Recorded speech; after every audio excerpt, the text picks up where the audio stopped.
Welcome to our Monday, April 3rd, 2017 edition of the Government News Brief.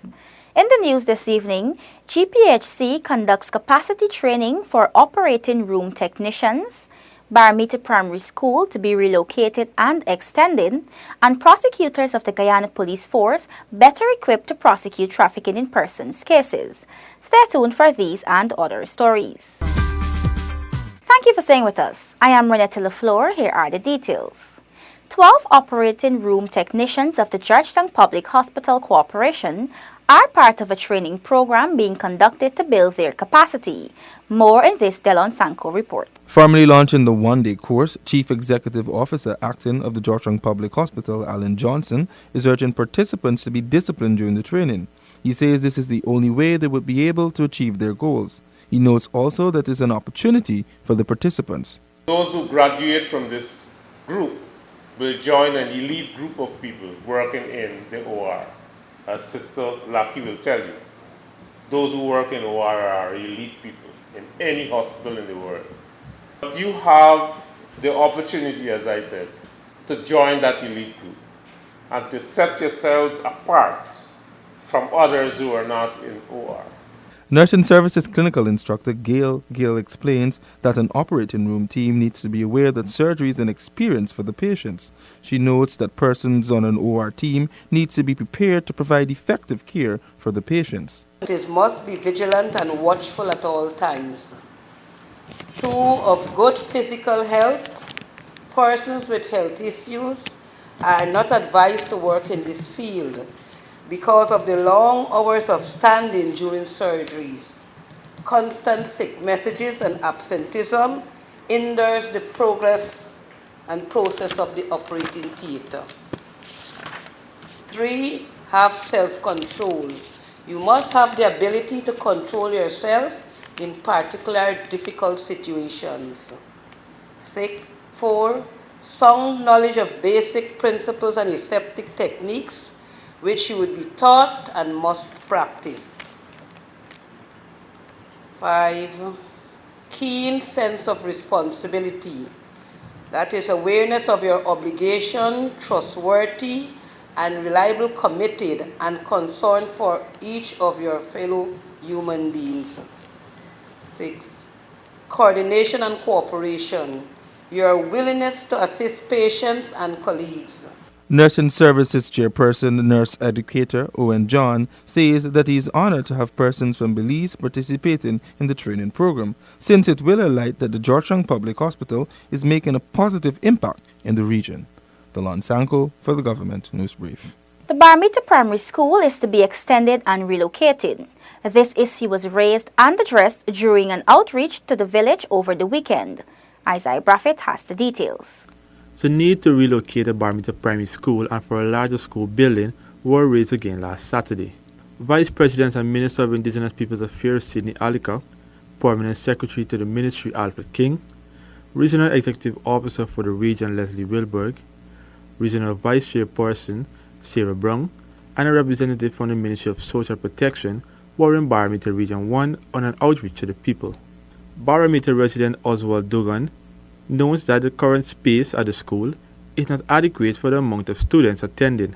I need to ask the representative of the government how early they're going to come and start dealing with this situation with the small school. It never really put the school, the hospital, which you know, the school is not no place to be at the airstrip. When the plane touches, the children don't paying attention to what the teacher's saying until when the aircraft left. Regional Vice Chairman for Region 1, Sarah Brown, in response, knows that the monies have been approved for the primary school to be extended. In our 2017 approved budget by Parliament, we would have gotten the extension of Barometer Primary School as well as the construction of the nursery school that you would have asked for. And so, with all of that, noting that Barometer does not have any teachers at this time to be able to serve the nursery school as well as the other classes, we had to cater for the construction of teachers' quarters to go along with that. Neville Joseph, another resident of the community, was concerned with the way birth certificates was being dealt with in the community. I got 3 little children going to school. One day in 13 years going to 40, I was coming going to 40 years. And out of the 3 them, I never get a birth certificate for them, right? So I asked Medic the last time if she get through, I make up paper, I make up all the play sheet, meaning if she get through by now. Minister Alikak says the government is working to ensure that a post office is set up in the community. He says a team will be visiting the community to deal with the issue of birth certificates and other matters of importance. The post office system has been one for discussion. It's under consideration because we are aware that you need to be connected. There is a drive to connect the hinterland to the coast. For the birth certificate and registration, sometime I'm hoping that next week that team will be in here to work with you to get that part of the business in place. Other issues such as teenage pregnancy, binge drinking by both youths and adults, and a call for more trained teachers were also raised. Minister Alikak assured the residents that information received will be passed on to the relevant ministries who will address them. Isaiah Braffett, Government News Brief. Prosecutors of the Guyana Police Force are now better equipped to prosecute trafficking in persons cases. Gabriela Patram tells us more. The Ministerial Task Force on Trafficking in Persons from the Ministry of Public Security held a one-day training course for divisional police prosecutors. The prosecutors coming out of the training course are now better equipped to successfully present trafficking in person cases in court. The training will also enable them to use evidence effectively to prove perpetrators guilty. The prosecutions will be in line with the Combating of Trafficking in Persons Act No. 2 of 2005 while taking international best practices into consideration. Task Force Coordinator acting Oliver Prophet from the Ministry of Public Security says that the task force is aware of the challenges that prosecutors face when building and prosecuting TIP cases.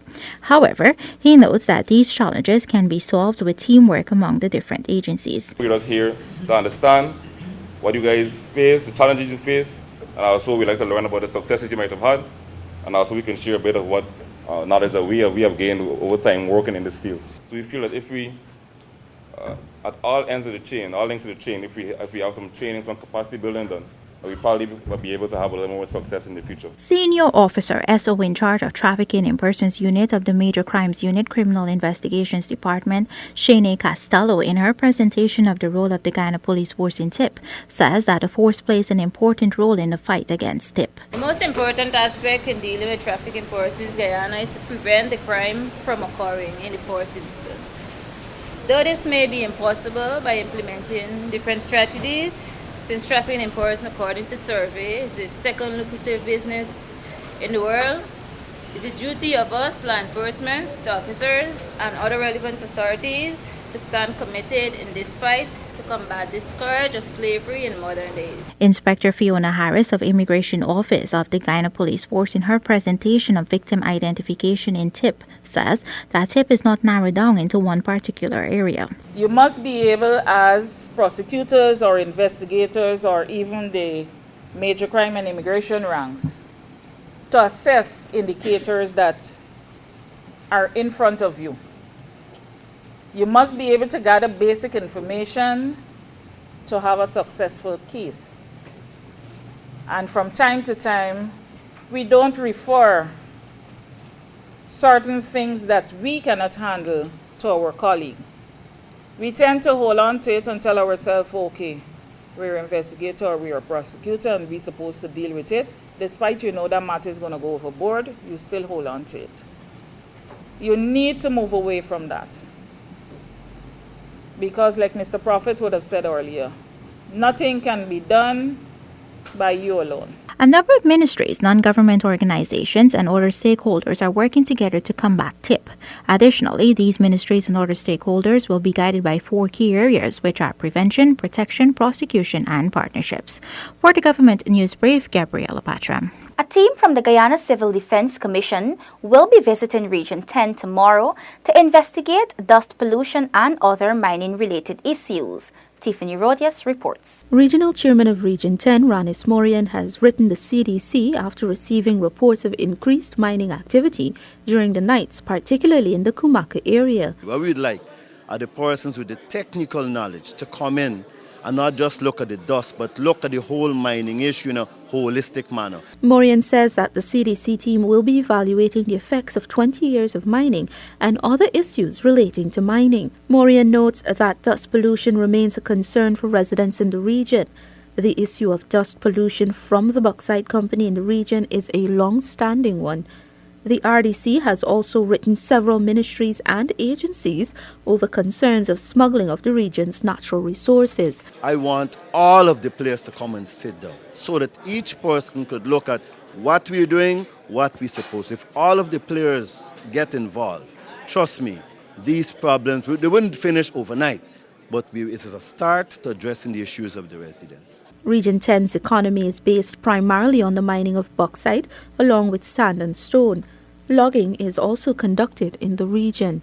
For the Government News Brief, Tiffany Rogers. There was a march on Sunday to launch a series of commemorative activities in observance of Occupational Safety and Health Month in April.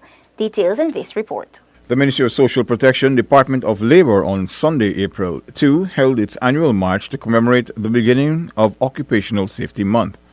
Minister of Public Infrastructure David Patterson used the opportunity to stress the importance of employees adhering to safety procedures as it is pivotal in developing the economy.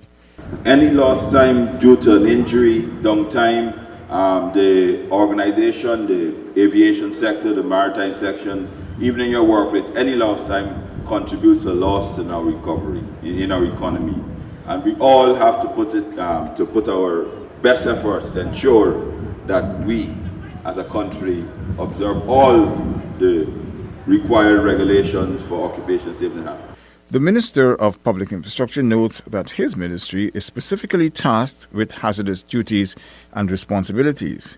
He notes that if precaution is not taken, many lives could be lost, and this would inconvenience many. Minister of Public Telecommunications Kathy Hughes urges workers to look out for each other. She says that everyone has a role to play in ensuring safe working environments. As employees in companies, in ministries, wherever you are, each and every one of us has a responsibility to promote safety and health standards and procedures. It means that if you see something that could be a potential threat to the safety of any of your workers, any of your colleagues or friends, you have a responsibility to say, we got a problem here.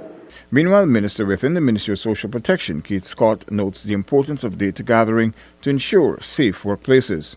Where we must understand that figures also paint pictures. Figures also speak to us. And we can tell and predict when an accident can occur in advance. So figures can give us that kind of data. We are now moving to the point where we are going to be making full use of data collection. The march was held under the theme Optimize the Collection and Use of OSH Data. Also present were stakeholders from the National Insurance Scheme, the Civil Aviation Authority, Ghana Defence Force, and the Demerara Harbour Bridge Corporation, amongst others. Paul McAdam for the Government News Brief. We have come to the end of today's edition of the Government News Brief. The details of these and other stories can be found on GINA's website. GINA has an active Facebook page, and we encourage you to visit and like us so you can be informed as the news unfolds. Do join us again tomorrow for another edition of the Government News Brief. I am Renetta LaFleur. Have a great evening.